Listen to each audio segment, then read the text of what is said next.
अच्छा, चैप्टर का नाम था मेटल एंड नॉन मेटल। पहली 2 वीडियो बना चुका हूँ, पार्ट 1 एंड पार्ट 2, जिसमें हमने ये पूरा चैप्टर थ्योरी वाइज कवर कर लिया था।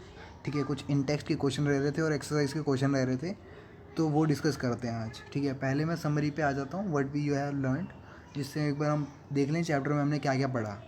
ठीक है, तुम वैसे देख सकते हो पार्ट 1 और 2 में जाके, अगर नहीं पढ़ा आपने अभी तक तो element can be classified as metal and non metal. ठीक है, एलिमेंट को मेटल नॉन मेटल में क्लासीफाई कर सकते हैं। मेटल कैसे होते हैं? Lustrous, malleable, ductile, good conductor of heat and electricity, and they are solid at room temperature except mercury. ठीक है, मरकरी लिक्विड होता है रूम टेम्परेचर पे, बाकी सब सॉलिड होते हैं।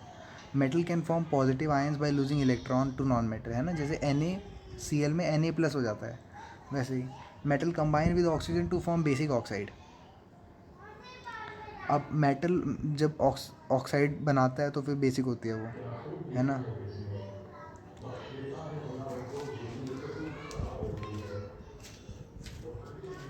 Aluminium oxide and zinc oxide show the property of both basic as well as acidic oxide. ठीक है, इसलिए उनको एम्फोटेरिक बोलते हैं। तो एल्यूमिनियम ऑक्साइड और जिंक ऑक्साइड एक्सेप्शन हो गए, बाकी सब जो हैं बेसिक बनाते हैं। ठीक है, तो अगला है different metals have different reactivity with water and dilute acid.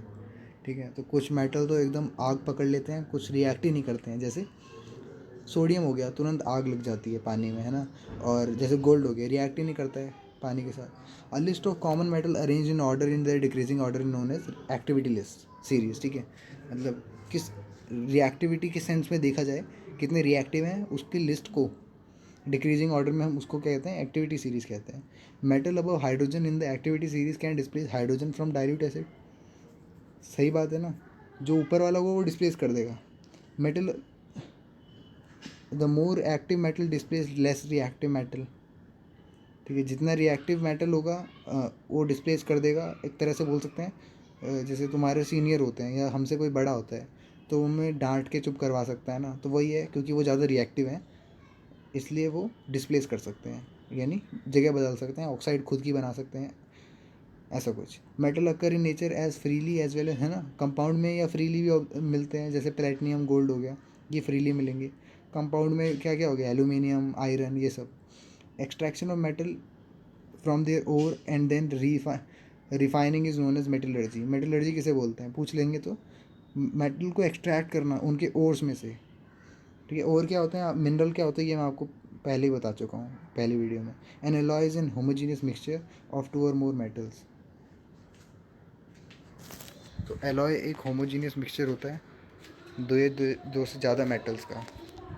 ठीक है, और मेटल एंड नॉन मेटल, या नॉन मेटल के साथ भी हो सकता है। A surface of some metal such as iron is corroded. जंग लग जाता है आयरन में कुछ समय के बाद, इसको कोरोजन कहते हैं, या रस्टिंग कहते हैं। आयरन के केस में जंग लगने को हिंदी इंग्लिश में रस्टिंग कहते हैं। नॉन मेटल है property opposite to of that of metal. सारी प्रॉपर्टी नॉन मेटल की अलग होती है। They are neither malleable not ductile, ना मेलिएबल होते हैं ना डक्टाइल होते हैं, ना कंडक्टर होते हैं, ग्रेफाइट को छोड़ के, है ना, जो इलेक्ट्रिसिटी कंडक्ट कर लेता है। फिर एक कुछ छोटे से पॉइंट आ जाते हैं, कह रहे हैं non metal from negatively charge ions form negatively charge ion bye gaining electron. हाँ, तो जैसे क्लोरीन है, क्लोरीन को एक इलेक्ट्रॉन चाहिए होता है अपना ऑक्टेट कंप्लीट करने के लिए, है ना, कॉन्फ़िगरेशन कंप्लीट करने के लिए एक एक चाहिए होता है बस उसको, तो मिल जाता है, तो ये नेगेटिवली चार्ज हो जाता है। नॉन मेटल फॉर्म ऑक्साइड, जो कि एसिडिक होते हैं या तो न्यूट्रल होती हैं। Non metal do not displace hydrogen from dilute acid. तो एसिड में से हाइड्रोजन को डिस्प्लेस नहीं कर पाता non metal. They react with hydrogen to form hydride, hydride जरूर बना देता है। ठीक है, ये थी हमारी समरी की बात। एक्सरसाइज के क्वेश्चन पे आने से पहले, ये सारे एक्सरसाइज के क्वेश्चन डिस्कस करने से पहले, जो इन टेक्स्ट क्वेश्चन थे ना बीच में, वो डिस्कस करते हैं। ठीक है, जैसे बीच में आ रहे हैं क्वेश्चन, शुरू से करते हैं डिस्कस। ठीक है, तो शुरू करते हैं। अच्छा, तो हम आ गए हैं बायजूस की साइट पे। ठीक है, बायजूस में जो है कि इनके क्वेश्चंस के आंसर मिल जाते हैं, तो मैं यहीं से समझा दूंगा आपको, क्योंकि फिर ज़्यादा एक्सप्लेन करने में दिक्कत नहीं रहेगी, और साथ ही साथ आपको समझ में भी आ जाएगा कि किस तरह से आंसर लिखने हैं। ठीक है, जैसे given example of metal which is liquid at room temperature, तो 1 वर्ड में पूछ लिया जाता है कौन होता है लिक्विड? मरकरी, है ना। सेकंड बोल रहे हैं कि can be easily cut into knife, sorry, cut with a knife, knife से कौन कट कर सकते हैं? सोडियम। अगला है बेस्ट कंडक्टर ऑफ हीट कौन सा है? बताओ, सिल्वर है। पुअर कंडक्टर क्या है? मरकरी है। And lead are poor conductor, ठीक है। छोटा question, explain the meaning of malleable and ductile. पता है आपको? मेलिएबल यानी शीट बनाना, डक्टाइल यानी वायर बनाना, मेटल की प्रॉपर्टी होती है ये। Why sodium kept immerse in kerosene oil, क्योंकि वहाँ से बाहर निकला तो फिर आग पकड़ जाएगी, है ना। वो ऑक्सीजन के साथ रिएक्ट कर देता है, जिससे कि ऑक्सीजन के साथ रिएक्ट ना हो पाए और कैरोसिन के अंदर सेफ रहता है वो। Right equation of their reaction, iron with steam, ठीक है। जब लोहा स्टीम के साथ रिएक्ट करता है, स्टीम मतलब भाप के साथ, यानी वाटर वेपर्स के साथ, तो क्या होता है? रस्टिंग हो जाती है, तो Fe3O4 बनता है और H2 गैस रिलीज होती है। अगला कह रहे हैं कैल्शियम विद पोटेशियम,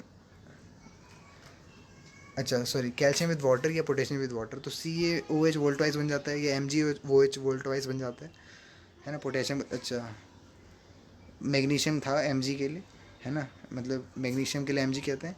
पोटेशियम जब पानी में रिएक्ट करता है तो KOH बनाता है, जो कि एक बेस है। Sample of 4 metal ABCD were taken, ठीक है। कुछ इस तरह से रिएक्शन हुआ कि metal iron sulphate, copper sulphate और जिंक सल्फेट के साथ नो रिएक्शन, डिस्प्लेसमेंट और कुछ नहीं है। डिस्प्लेस पता है ना डिस्प्लेसमेंट क्या होती है? चैप्टर 2 में पढ़ा था हमने। तो इस तरह से कुछ हो रहा है, तो तुम बताओ टेबल को देख के कि which is the most reactive metal, reactive सबसे कौन है? और what would you observe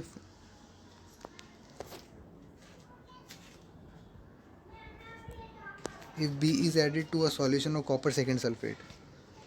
Arrange the metal ABCD in the order of decreasing reactivity, ठीक है। तो पहला तो देखो, सबसे रिएक्टिव जो होगा, metal B is the most reactive, it give displacement reaction with iron sulphate, iron के साथ डिस्प्लेसमेंट कर रहा है, यानी आयरन से भी बड़ा निकला वो। When metal B is added to copper sulphate, a displacement reaction will take place because of which the blue colour of copper second solution will fade and red brown deposit of copper will be formed, ठीक है। तो blue colour हट जाएगा और red brown हो जाएगा metal B के साथ। Metal B is the most reactive because it displace iron from its salt, iron को डिस्प्लेस कर पा रहा है, बताओ, है ना। तो रिएक्टिव कितनी रिएक्टिविटी उससे ज़्यादा होगी। Metal A is less reactive because, अब मेटल ए के बारे में बात करते हैं, लेस रिएक्टिव है क्योंकि वो because it displace copper from its salt solution, copper को उसके सॉल्ट सॉल्यूशन से डिस्प्लेस कर गया, तो उससे कंपैरेटिवली लेस रिएक्टिव है। Metal C still reactive because it can displace only silver, silver को डिस्प्लेस तो कर पाना सबके बस की बात है ना, सिल्वर तो नीचे कहीं आता है। Hence the decreasing order of reactivity of metal is BACD। D का भी था कुछ कि metal D is least reactive because it can not displace, हाँ, तो मेटल डी किसी को डिस्प्लेस नहीं कर पाया इसलिए लीस्ट रिएक्टिव होगा। Which gas is produce when dilute hydrochloric acid is added to reactive metal, कौन सी गैस निकलती है? जैसे मान लो आयरन में तुमने H2SO4 डाल दिया, तो FeSO4 के साथ क्या निकलेगी? हाइड्रोजन गैस निकलेगी, है ना। What would you observe when zinc is added to iron sulphate, zinc में जब आयरन सल्फेट को डालते हैं तो क्या बनता है? ZnSO4 प्लस Fe, आयरन अलग हो जाता है ना, डिस्प्लेस कर देता है जिंक। जिंक ज़्यादा रिएक्टिव है आयरन से, लाइट ग्रीन कलर का होता है, तो जिंक सल्फेट कलरलेस होता है। नेक्स्ट पे आ जाते हैं, पेज नंबर 49 वाले पे, है ना। Right the electron dot structure of sodium and oxygen, तो सोडियम का तुम्हें दिख ही गया था, NaCl में बुक में बना हुआ है, ऑक्सीजन का और बनाना होता है, तो ये देखो इस तरह से बनता है, ठीक है। फॉर्मेशन ऑफ मैग्नीशियम ऑक्साइड कैसे बनेगा बताओ? Mg प्लस, और ऑक्सीजन का क्या होगा? Mg में 2 होते हैं बाहर, है ना। ये बनता कैसे है देखो, जैसे अगर तुम इलेक्ट्रॉनिक कॉन्फ़िगरेशन लिखते हो ना, 282, पहले मैं मैग्नीशियम का बताता हूँ कितना होता है, 12 होता है शायद, है ना, एटॉमिक नंबर। तो 282 हो जाएगा और 2 बाहर बचे तो वही 2 डॉट लगा देंगे, ठीक है। और ऑक्सीजन का क्या होता है? ऑक्सीजन में 6 बचते हैं बाहर, है ना, 2,6, सॉरी 8 होता है ना एटॉमिक नंबर, जहाँ तक मुझे आता है ना। तो Mg और O मिलके MgO बना देंगे।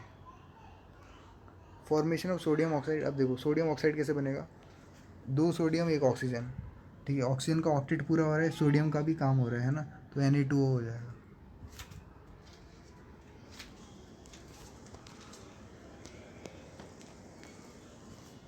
अब बात आ जाती है the ion present in sodium oxide compound Na2O sodium ions and oxide ions, ठीक है। और मैग्नीशियम में Mg2+ आयंस और O2 negative ions.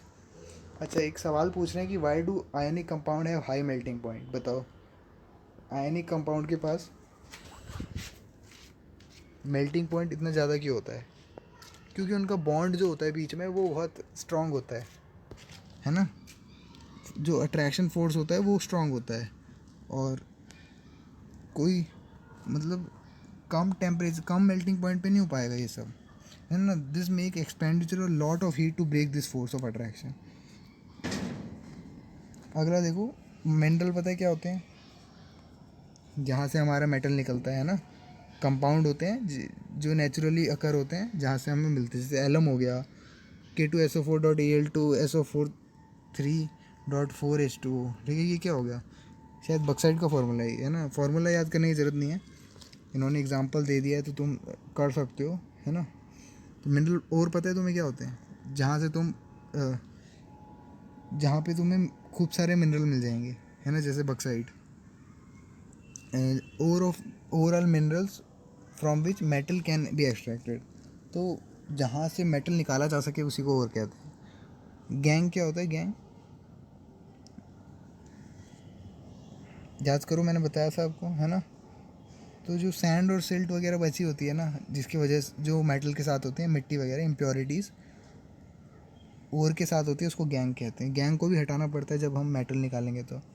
Name 2 metals which are found in nature in free state. बताओ भाई, गोल्ड और प्लेटिनियम हो गया, फ्रीली मिलते हैं। देखो, चांदी पे भी जो होता है, चांदी भी काला हो जाता है ना। गोल्ड और प्लेटिनियम भी मिलते हैं freely, but chemical process is use for obtaining a metal from its oxide. Oxide से चाहिए तुम्हें तो रिडक्शन मेथड कर दो, है ना। कोक डाल दो, कार्बन डाल दो, कोक कार्बन एक ही बात है। जैसे लेड ऑक्साइड में तुमने कार्बन डाल दिया तो लेड अलग हो गया, कार्बन मोनो अलग होगी, है ना। बोल रहे हैं metallic oxides of zinc, magnesium and copper were heated. अब इनके ऑक्साइड को हीट कर रहे हैं, देखते हैं क्या होता है। तो a more reactive metal can displace a less reactive metal from its oxide. Among zinc, magnesium and copper, magnesium is the most reactive, ठीक है। मैग्नीशियम ज़्यादा रिएक्टिव होता है, copper is least reactive and zinc is less reactive. यानी copper सबसे कम reactive होता है, zinc बीच में आता है। तो डिस्प्लेसमेंट रिएक्शन तुम्हें समझ में आई गई होगी किसके साथ होगी, ठीक है। कॉपर में दोनों से हो जाएगी, ठीक है। बोल रहे हैं which metal do not corrode easily. Gold and platinum corrode नहीं हो पाते, है ना, जंग नहीं लग पाता। सोने पे कहाँ लगता है भाई। बट एलॉय क्या होते हैं? होमोजीनियस मिक्सचर होते हैं मेटल और नॉन मेटल के। अगले पेज पे आते हैं, कह रहे which of the following pair will give displacement reaction. तो बताओ, NaCl में कॉपर डाल दिया तो क्या होगा? डिस्प्लेस हो पाएगा? नहीं हो पाएगा बिल्कुल, है ना, क्योंकि NaCl खतरनाक चीज़ है बहुत।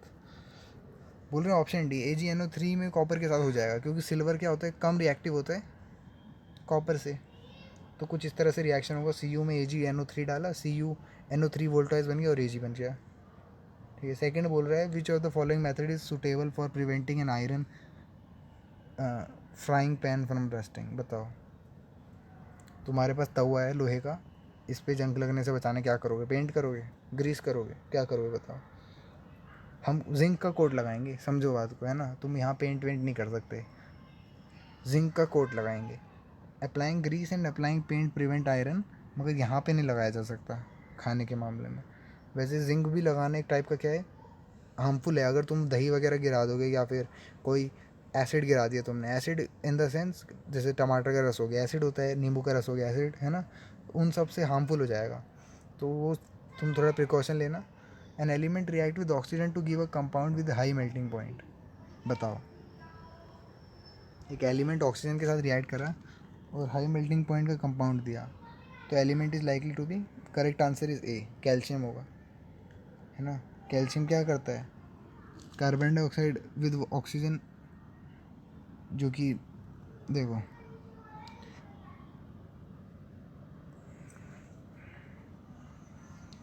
मतलब कैल्शियम को जब हम रिएक्ट करवाते हैं तभी हमारे पास मिलता है ना। फोर्थ कहता है food cans are coated with tin and not with zinc. क्यों भाई? देखो जिंक जो है वो टिन से ज़्यादा रिएक्टिव है। टिन जो है एस एन कहते हैं इसको, है ना, कम रिएक्टिव होता है। अच्छा, when you are given a hammer, a battery, a bulb, wire, how do you make them self distinguish between samples of, ठीक है। तो मेटल और नॉन मेटल में क्या अंतर होगा? अगर मेटल होगा तो क्या कर देगा, कंडक्ट कर देगा क्या है, या नहीं करेगा? अच्छा, हैमर से क्या कर देंगे हम, ठोक देंगे मेटल को। चलो बताता हूँ, देखो मेटल आर मेलिएबल, मेलिएबल होते हैं तो हैमर से ठोक सकते हैं, मगर नॉन मेटल को पीटा नहीं जा सकता, ठीक है। तो metal of good conductor of electricity होते हैं, नॉन मेटल नहीं होते। बहुत सारी चीज़ें हैं पता लगाने की। This experiment can be helpful to demonstrate malleability and electric conductivity. तो ये प्रॉपर्टीज़ का नाम लिखना था, बता दिया हमने, है ना। What are amphoteric oxide, amphoteric क्या होती हैं भाई? अभी थोड़ी देर पहले बताई थी कि जो एसिड और बेस दोनों से रिएक्ट करती हैं वो एम्फोटेरिक होती हैं, ठीक है। Amphoteric oxide are one which react with both acid and base. Example हो गया lead oxide, aluminium oxide. Name two metal which will displace hydrogen from dilute acid and two metal which will not. तो zinc और magnesium जो है वो displace कर देंगे क्योंकि ये हाइड्रोजन से ऊपर आते हैं। तुम रिएक्टिविटी सीरीज़ याद कर लेना जो बुक में टेबल है ना। और गोल्ड और सिल्वर जो है नीचे आते हैं। तुम यहाँ पे कोई और भी दे सकते थे एग्जांपल, ये इन्होंने सिर्फ जिंक और मैग्नीशियम का लिया। In the electrolytic refining of metal what would you take as anode, anode में क्या लोगे बताओ? देखो इलेक्ट्रोलिटिक रिफाइनिंग में मेटल को एम कहते हैं, एन इम्प्योरिटी मतलब एम से डिनोट कर रहे हैं। The an impurity and thick block of metal M is consider as anode. तो एनोड पे इम्प्योरिटी जाएगी, ठीक है। और प्योर मेटल मिलेगा हमें कैथोड पे। और जो बाकी जो एनोड मड होता है ना, the sustainable salt solution of metal M is considered as electrolyte. Pratyush जो है उसने सल्फर पाउडर को स्टेपुला पे लिया, स्टेपुला मतलब एक कटोरी सी मान लो,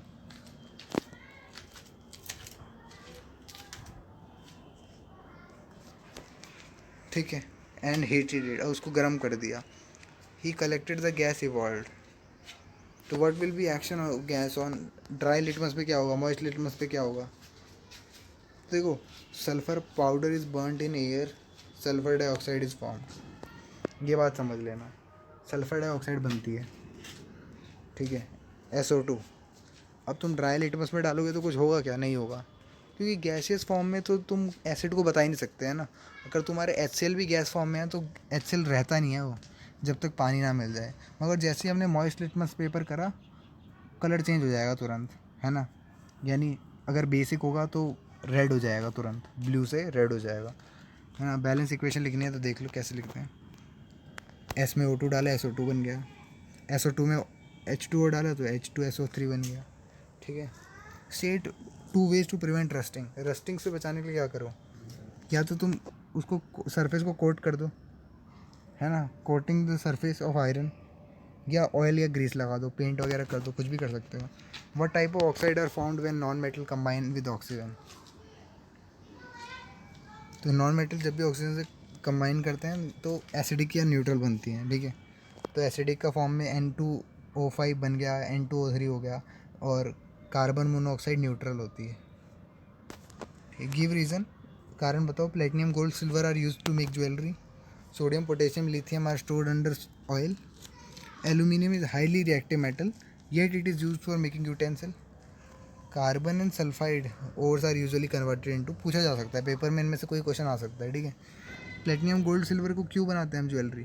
क्योंकि भाई उस पर ना एयर का इफेक्ट पड़ता है, ना वाटर का, ना केमिकल का, तो उसकी जो सुंदरता है वो बनी रहती है, चमक बनी रहती है, सोना दिखता है वो, ठीक है। और कोरोजन मतलब जंग से बच सकते हैं। सोडियम पोटेशियम लिथियम को हीट हीट प्रोड्यूस करते हैं ये, और आग लग जाती है इसलिए उसको कैरोसिन में रखे रखते हैं, ठीक है, किसी तेल के अंदर रख के रखते हैं। Aluminium form on the surface and non reactive surface of aluminium oxide.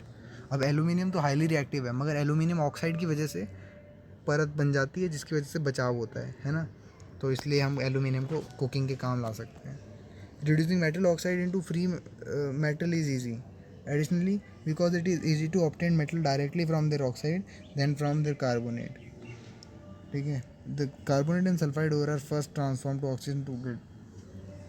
तो देखो किसी की ऑक्साइड बना पाना ईजी है ना, इसलिए हम ऐसे करते हैं कि पहले ऑक्साइड फॉर्म में कर देंगे तो आगे बढ़ेंगे, ठीक है। जैसे सल्फाइड और कार्बोनेट की ओर है उसको आगे बढ़ाएंगे ऐसे करके। अगला है you must have seen tarnished copper vessels before cleaning with lemon और tamarind juice, explain why this. अच्छा देखो टर्माइन जूस वगैरह ये सब क्या है, एसिड है, और कॉपर क्या है, एक मेटल है। मेटल और एसिड कैसे रिएक्ट करते हैं कि सरफेस पे क्या होता है, एक हट जाता है उसका सरफेस। तो tarnished copper vessel being clean with lemon और tamarind because it sour substance contain acid और dissolve the coating of copper oxide और basic copper carbonate present on the surface, जिसकी वजह से वो रेड ब्राउन कलर का shine हो जाता है अगेन, ठीक है। तो डिजॉल्व हो जाता है, वो हट जाता है और हमारे पास एक नया दिखने को मिलता है। अच्छा मेटल नॉन मेटल में अंतर बताओ on the basis of their chemical properties. तुम पता है तुम्हें क्या होता है, केमिकल का ध्यान देना। यहाँ पे तुम ऐसे मत लिख देना मेलिएबल डक्टाइल, ये सब मत लिखना, केमिकल प्रॉपर्टीज़ होनी चाहिए। जैसे कि metal are heated with oxygen they form ionic oxide, ठीक है। आयनिक ऑक्साइड बनाते हैं और जो कि बेसिक नेचर में होती हैं और रेड को ब्लू लिटमस में कर देती हैं, और नॉन मेटल उल्टा काम होता है। अगला आते हैं they are electro positive loss electron readily, है ना। Na+ हो जाता है मगर यहाँ पे Cl- होता है, यानी इलेक्ट्रॉन नेगेटिव होते हैं। मेटल आर लस्टरस, इन्होंने गलती कर दी, लस्टरस बता के तो केमिकल प्रॉपर्टी का तो मजाक उड़ा दिया इन्होंने। हाँ रिड्यूसिंग एजेंट कह सकते हैं, गुड ऑक्सीडाइजिंग एजेंट, ये भी ठीक है ना। मेटल रिड्यूसिंग एजेंट होते हैं generally. Metal are good conductor of electricity and heat, समझ में आती है बात, है ना। ये कंडक्टर वगैरह तो भाई कहाँ केमिकल में आता है, सॉलिड ये सब देखो इन्होंने गड़बड़ कर रखी है यहाँ पे थोड़ा, ठीक है। यहाँ पे थोड़ा इग्नोर करना, सिर्फ केमिकल प्रॉपर्टी लिखना। अच्छा man went door to door posting as a goldsmith. He promised to bring back the glitter of gold and dull the gold ornament. ठीक है। An unsuspecting lady gave a set of gold bangle to him when he dipped in a particle solution. The bangle sparkled like new, but their weight was reduced drastically. The lady was upset, but after a fragile argument, the man beat a hasty retire. Can you play the detective to find the nature of the sol? ठीक है। हुआ क्या, एक आदमी ने बोला मैं तुम्हारा पुराना सोना जो है चमका दूंगा। उसने बोला चमकाओ भाई, उसने सोने का कंगन दिया, जैसे ही दिया उसको, उसने चमक तो आ गई मगर वो कम हो गया सोना। भाई ऐसे कैसे हो गया, उसने एक पानी में डुबाया था, पानी जैसा दिख रहा था वो। तो हुआ क्या, Goldsmith use the solution called aqua regia, उसने एक्वारीजिया में डुबाया असल में। तुम्हें पता है रॉयल वाटर होता है, ये मैंने बताया था है ना, जब पढ़ा रहे थे हम उस टाइम पे बताया था 3:1 में होता है। किस किस चीज़ का, HCl 3 में होता है और नाइट्रिक एसिड 1 में होता है। तो एक्वारीजिया जो है जो वो गोल्ड और प्लेटिनियम को पिघलाने में मदद करता है। तो अपर लेयर जो बेकार लेयर थी ऑर्नामेंट की वो ठीक हो गई और उनका वेट कम हो गया, simple. Give reason why copper is use to make hot water tank not steel. देखो स्टील जो है आयरन का एलॉय है, because copper does not react with water और स्टीम। तो कॉपर स्टीम के साथ रिएक्ट नहीं करता, ना पानी के साथ रिएक्ट करता है, इस वजह से जो टैंक है वो कोरोड नहीं होगा, उस पर जंग नहीं लगेगा। ठीक है, इतना ही था हमारे लिए बस, ठीक है। इस क्लास में इतना ही।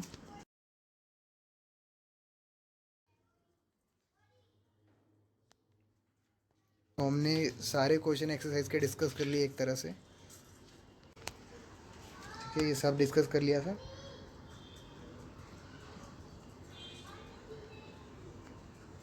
ठीक है। आशा समझ में आया होगा तुम्हें, और इसमें से कुछ क्वेश्चन भी आ भी सकते हैं, वो तो आएंगे ही, है ना।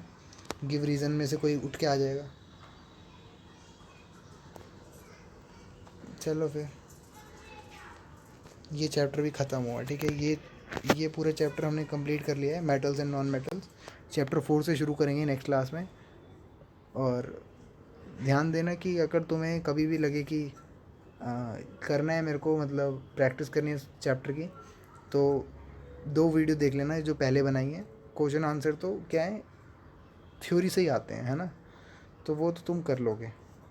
तो फ़िलहाल तुम कॉन्सेप्ट पढ़ लेना एक बार, और खुद से भी रीडिंग लगाना है, ठीक है। चलो फिर मिलते हैं, बाय।